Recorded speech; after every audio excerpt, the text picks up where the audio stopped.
চারিদিকে ব্যস্ততার মাঝে সময় বার করে চলে গেলাম শান্তিনিকেতনে বন্ধুদের সাথে। যাওয়ার পথেই চোখে পড়ে গেল কোপাই নদী। দেখে আর আমাদেরকে কে সামলায়, যত মেয়েরা ছিলাম দৌড়ে ফটো ভিডিও তোলার জন্য নেমে পড়লাম। শান্তিনিকেতনে যাওয়ার পর থেকে একটা জিনিস কমন, রাস্তার ধারে ধারে খেজুরের রস জাল দিচ্ছে। আমরা যারা ছিলাম সবাই খাঁটি খেজুরের গুড় বাড়ির জন্য 2-3 কেজি করে কিনে নিলাম। আমাদের শহর অঞ্চলে খাঁটি খেজুরের গুড় পাওয়াটা খুব মুশকিল, যদিও পাওয়া যায় তার দাম অনেক বেশি।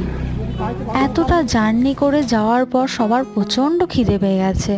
সবাই মিলে রাস্তার সামনে দেখলাম যে এই রেস্টুরেন্টটা, দেখে এখানেই ঢুকে পড়লাম। কিন্তু সত্যি খাবারগুলো অসাধারণ ছিল, বিশেষ করে আলু পোস্তটা দারুণ ছিল। দামটা একটু বেশি, কিন্তু ঠিক